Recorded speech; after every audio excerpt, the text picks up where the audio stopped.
অজু করার পর যদি মোবাইলে কোনো ছবি বা ভিডিও দেখা হয় তাহলে কি অজু ভেঙে যাবে? বিপদের মুহূর্তে সুদের টাকা নেওয়া যাবে কিনা? শহীদ মিনারে ফুল দিলে কি শিরক হবে? বিয়ে করা ফরজ না সুন্নাত? মিলাদ পড়ানোর নিয়ম আছে কিনা? বাথরুমে কি জিকির করা যাবে? হুজুর শব্দের মানি সন্দেহ করে বউকে তালাক দিয়ে দিয়েছে, ইসলাম একে কিভাবে দেখে? ঘুষ দিয়ে চাকরি নিয়ে তার ইনকাম হারাম হবে কিনা? স্বামী মারা যাওয়ার পর নাকের কানের অলংকার খোলা কি বাধ্যতামূলক? তাবিজ দেওয়া ইমামের পিছনে নামাজ হবে কিনা? জন্মদিন হ্যাপি বার্থডে উইশ করা যাবে কিনা? কোনো মুসলিম যদি ইসলামের বিরোধিতা করে তাকে ঘৃণা করা যাবে? কোনো মেয়ের যদি কোনো ছেলেকে ভালো লাগে কিন্তু তাদের মধ্যে কোনো যোগাযোগ নেই, এই অবস্থায় ওই ছেলেকে আল্লাহর কাছে চাওয়া যাবে কিনা? মা বাবার মৃত্যুর পর কি আমল জারি রাখলে তাদের নিকট সওয়াব পৌঁছাবে এবং সন্তান হিসেবে দায়িত্ব আদায় করার জন্য করণীয় কি? চেয়ারে বসে নামাজ পড়লে কি নামাজ হবে? মহানার মানদণ্ড সম্পর্কে বলবেন। কত বছর বয়স হতে নামাজ ফরজ হয়? বন্দা মহিলার জন্য কি কোনো বিশেষ আমল আছে? সুদ খায় আবার ব্যবসাও করে, জানা সত্ত্বেও এমন লোকের কোনো খাবার কি খাওয়া যাবে? কত বছর বয়সে পর্দা ফরজ? নরমাল বেবি হওয়ার জন্য কোনো দোয়া আছে কি? জয়েন্ট ফ্যামিলিতে থাকলে নন মাহরামের সাথে অনেক সময় কথা বলতে হয়, এটা কি জায়েজ আছে? শারীরিক অসুস্থতার জন্য বালিশের উপরে সেজদা দেওয়া যাবে কিনা? কোনো কিছু কুড়িয়ে পেলে করণীয় কি?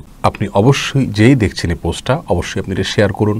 আর দেরি না করে আমরা তাহলে শুরু করছি মূল পর্ব আমাদের প্রশ্নোত্তরের। রিদওয়ানুল্লাহ জানতে চেয়েছেন, ঘরের বাহিরে নারীর পোশাক পর্দা কেমন হওয়া উচিত? অন্য পুরুষ যেন তার শরীরের কোনো অঙ্গ প্রত্যঙ্গ দেখতে না পান বা বোঝা না যায়, প্রকাশিত না যায়, সেটাকে ঢেকে রাখা উচিত। তার দিকে আকৃষ্ট হওয়ার মতো কোনো পোশাক পরিধান করা উচিত নয়। আল্লাহ রাব্বুল আলামিন বলেছেন, কুল ওয়ালা ইয়াবদিনা যিনাতাহুন্না ইল্লা মা যাহারা মিনহা, মেয়েরা তাদের শরীরের কোনো সৌন্দর্য তারা প্রকাশ করবেন না। এবং আল্লাহ আরও বলেছেন, ইউদিনিনা আলাইহিন্না মিন জালাবিবিহিন্না, মুসলিম নারীদেরকে নির্দেশ করেছেন তিনি তারা যেন তাদের মাথার উপরে কাপড় বা ওড়না চাদর যেটা দেওয়া হয় যেন টেনে দেয়, তার মানে তাদের সৌন্দর্যগুলো যেন তারা প্রকাশ করে নেন। ফয়সাল হোসেন জানতে চেয়েছেন, কোনো কিছু কুড়িয়ে পেলে করণীয় কি? কুড়িয়ে পেলে যদি খুব হালকা পাতলা ছোটোখাটো কোনো 5-10 টাকা হয় এমন জিনিস যেটা কেউ খুঁজে বেড়াবে না, তাহলে সেটা তিনি চাইলে নিজে ভোগ করতে পারেন, যদি গরিব হন আল্লাহ কাউকে দানও করে দিতে পারেন, নিজেও খেতে পারেন, অসুবিধা নেই। আর যদি অনেক বেশি মূল্যবান কিছু হয় তাহলে সেটা অবশ্যই মালিককে খুঁজে তারপরে বের করে ফেরত দেওয়ার উদ্যোগ নিতে হবে। সেটা যদি করা না যায় তাহলে সেক্ষেত্রে তিনি চেষ্টা করবেন যাতে কোনো গরিব বা অভাবী মানুষকে দেওয়ার। আর তিনি নিজে যদি গরিব অভাবী হন, জাকাত খাওয়ার হকদার হন, অভাবী মানুষ হন, তাহলে সেক্ষেত্রে নিজেও তিনি ভোগ করতে পারবেন। রত্না আফরোজ আপনি জানতে চেয়েছেন, শারীরিক অসুস্থতার জন্য বালিশের উপরে সেজদা দেওয়া যাবে কিনা? বালিশের উপরে কেন সেজদা দিতে যাবেন? আপনি রুকু সেজদা যদি স্বাভাবিকভাবে দিতে না পারেন তাহলে ইশারা করে দিলেই হবে। পাশে বালিশ বা কোনো কিছুর উপরে সেজদা দেওয়ার বিশেষ কোনো কারণ নাই। আপনি ভূমিতে, জমিনে, ফ্লোরে সেজদা যদি দেওয়ার মতো অবস্থা না থাকে, চোখের সমস্যা বা অন্য কোনো অসুবিধা, অপারেশন ইত্যাদি হয়ে থাকে, তাহলে আপনি ইশারায় রুকু করবেন আর ইশারায় সেজদা করবেন, যতটুকু সম্ভব সেজদা নিয়তে উপর হবেন এবং সেটা সেজদা হিসাবে গণ্য হবে ইনশাআল্লাহ তাআলা। জেসমিন আক্তার জানতে চেয়েছেন, জয়েন্ট ফ্যামিলিতে থাকলে নন মাহরামের সাথে অনেক সময় কথা বলতে হয়, এটা কি জায়েজ আছে? কথা বলা তো জায়েজ আছে, কথার ভিতরে আলাদা কৃত্রিমতা এবং লৌকিকতা এবং সৌন্দর্য সৃষ্টি করার চেষ্টা করবেন না, স্বাভাবিক কথা বলবেন। মিতা নাহিদা বোন আপনি জানতে চেয়েছেন, নর্মাল বেবি হওয়ার জন্য কোনো দোয়া আছে কি না? বিশেষ কোনো দোয়া নাই, তবে আল্লাহ রাব্বুল আলামিনের কাছে গর্ভাবস্থায় আল্লাহর কাছে দোয়া করবেন সাধারণভাবে, আল্লাহ আপনি আমার এই বিষয়টিকে আপনি সহজ করে দিন, গর্ভ খালাস হওয়াটাকে আল্লাহ তাআলা আপনি আসান করে দিন, বড় কোনো পরীক্ষা ফেলবেন না। সাধারণভাবে আল্লাহর কাছে আপনি দোয়া করতে থাকবেন, সাদাকা করতে থাকবেন, দুরূদ পড়তে থাকবেন, ইস্তিগফার করতে থাকবেন, দোয়া ইউনুস পড়ে দোয়া করতে থাকবেন ইনশাআল্লাহ। ফারজানা আক্তার অন্না আপনি জানতে চেয়েছেন, কত বছর বয়সে পর্দা ফরজ? প্রাপ্তবয়স্ক হলেই, বালেগ হলে পর্দা ফরজ, আর মেয়েরা যখন মাসিক শুরু হয়ে যায় তখন থেকে তারা বালেগ হয়ে যায়। আব্দুল্লাহ মাহবুব জানতে চেয়েছেন, সুদ খায় আবার ব্যবসাও করে, জানা সত্ত্বেও এমন লোকের কোনো খাবার কি খাওয়া যাবে? যদি তার হালাল হারাম দুই রকমের উপার্জন থাকে তাহলে সেক্ষেত্রে এরকম ব্যক্তির বাসায় আপনি দাওয়াত খেতে পারেন, তার খাবার আপনি খেতে পারেন। আর যদি পিওর তবে হ্যাঁ, এ ধরনের খাবার অ্যাভয়েড করতে ভালো যার হারামের সাথে হালালের মিশ্রণ রয়েছে। আর যার পিওর হারাম উপার্জন রয়েছে তার বাসায় খাবার গ্রহণ করা জায়েজ নাই। শাহনাজ আনসারী জানতে চেয়েছেন, মহিলাদের ফরজ নামাজের সময় একামত দিতে হবে কি না? একামত যদি তারা দলবদ্ধভাবে নামাজ পড়েন তাহলে সেক্ষেত্রে একামত দিবেন কোনো পুরুষ লোক থাকলে তিনি। আফরিন সুলতানা জান্নাত জানতেছেন, বন্দা মহিলার জন্য কি কোনো বিশেষ আমল আছে? দেখুন, বন্দা মহিলার জন্য বিশেষ এবং সুনির্দিষ্ট কোনো আমল নেই যেটা করলে বন্দা তো দূর হবে। তবে আল্লাহ রাব্বুল আলামিন জাকারিয়া আলাইহিস সালামের স্ত্রীকে যেরকম ইয়াহিয়া নামক সন্তান দিয়েছেন, তা তিনি বন্ধা ছিলেন, তার স্বামী তার জন্য দোয়া করেছেন নেক সন্তানের জন্য, রব্বি লা তাযারনি ফারদা ওয়া আনতা খায়রুল ওয়ারিসিন, এবং আরও বিভিন্ন দোয়া করেছেন। সেই দোয়াগুলো বেশি বেশি করে স্বামী স্ত্রী করবেন, বন্ধাত্ব দূরের জন্য। জান্নাতুল ফেরদাউস জানতে চেয়েছেন কত বছর বয়স হতে নামাজ ফরজ হয়। দেখুন, প্রাপ্তবয়স্ক হলে নামাজ ফরজ। ছেলেরা যখন তাদের স্বপ্নদোষ শুরু হবে, মেয়েরা যখন মাসিক শুরু হবে, তখন তারা প্রাপ্তবয়স্ক হবে, তখন থেকে তাদেরকে নামাজ পড়াটা বাধ্যতামূলক। SM আতিকুল ইসলাম আপনি জানতে চাইছেন মহারণার মানদণ্ড সম্পর্কে বলবেন।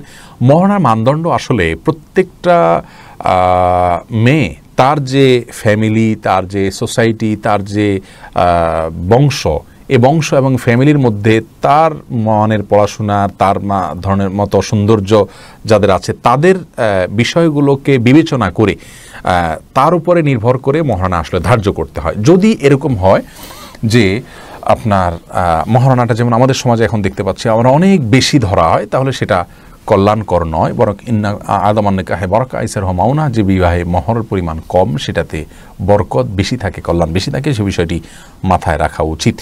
নীরব অভিমান সাকিব আপনি আইডি থেকে জানতেছেন চেয়ারে বসে নামাজ পড়লে কি নামাজ হবে? চেয়ারে বসে নামাজ পড়লে নামাজ হবে শর্ত সাপেক্ষে। যদি তিনি রুকু এবং সিজদা করতে পারছেন না, তাহলে চেয়ারে বসেই সারা রুকু করছেন, এটুকু তার জন্য করা জায়েজ হবে। যদি তিনি রুকু সিজদা করতে চান, তার কোনো রোগ স্থায়ী হয়ে যাবে, কোনো অঙ্গহানি হয়ে যাবে, মৃত্যু হয়ে যাবে, অসহনীয় কষ্ট হবে, তাহলে সেক্ষেত্রে তার জন্য এটা জায়েজ রয়েছে। সামান্য একটু ব্যথা, কোমর ব্যথা, পিঠে ব্যথা, সামান্য একটু শারীরিক কষ্ট হচ্ছে, এর উপরে ভিত্তি করে চেয়ারে নামাজ পড়লে নামাজ হবে না। MD সোহান আহমেদ জানতে চেয়েছেন মা বাবার মৃত্যুর পর কি আমল জারি রাখলে তাদের নিকট সওয়াব পৌঁছাবে এবং সন্তান হিসাবে দায়িত্ব আদায় করার জন্য করণীয় কি? এক সাহাবী এরকম একটি প্রশ্ন করেছেন। রাসূল আকরাম সাল্লাল্লাহু আলাইহি ওয়াসাল্লামকে তিনি বলেছেন, তোমার বাবা, তোমার মা যিনি মারা গেছেন, তার সঙ্গী সাথী এবং তার সহচর যারা ছিলেন, তাদের সাথে মা বাবার মতো স্নেহ, ভালোবাসা, শ্রদ্ধা তাদের সাথে জ্ঞাপন করবে, তাদের খোঁজ খবর নিবে, আর তাদের জন্য সাধারণভাবে দোয়া করতে হবে। সাদকায়ে জারিয়া হয় এরকম কোনো কাজ, যেমন টিউবওয়েল বসিয়ে দেওয়া, চলমান কোনো স্থায়ী কোনো উপকার হয়, মানুষের জনকল্যাণ হয়, বা কোনো ব্যক্তির একক ব্যক্তির কোনো স্থায়ী উপকার হয়, এরকম কোনো কাজ তাদের পক্ষ থেকে করা যেতে পারে, সেটা তাদের জন্য বেশি কল্যাণকর হবে ইনশাআল্লাহ। সুখ তারা এআইডি থেকে আপনি জানতে চেয়েছেন কোনো মেয়ের যদি কোনো ছেলেকে ভালো লাগে কিন্তু তাদের মধ্যে কোনো যোগাযোগ নেই, এই অবস্থায় ওই ছেলেকে আল্লাহর কাছে চাওয়া যাবে কিনা? চাওয়া যেতে পারে, কিন্তু এটা শুদ্ধ কোনো দোয়া নয়, কারণ আপনি যাকে ভালো মনে করছেন সে ভালো নাও হতে পারে। এই জন্য আল্লাহর কাছে দোয়া করা উচিত এইভাবে, আল্লাহ আমার জন্য এই ক্রাইটেরিয়া, দিনদার, ভালো, আমি সুখী হতে পারি এরকম একজন সঙ্গী আপনি আমাকে মেলান, এভাবে দোয়া করা উচিত। নির্দিষ্ট কাউকে এভাবে চাওয়া এটা অনুচিত, কিন্তু চাইলে সেটা গুনাহ বা হারাম হবে না। এমনি ইসহাক আহমেদ আপনি জানতে চাইছেন কোনো মুসলিম যদি ইসলামের বিরোধিতা করে তাকে ঘৃণা করা যাবে কিনা? অবশ্যই ইসলামের বিরোধিতা করলে সে তার মুসলিম থাকবে না, এবং বিরোধিতার ধরন কি তার উপর নির্ভর করবে অবশ্য মুসলিম হওয়াটা। তো তার এই কর্মটা যেহেতু খারাপ, অতএব অবশ্যই তাকে সেজন্য ঘৃণা করা যাবে।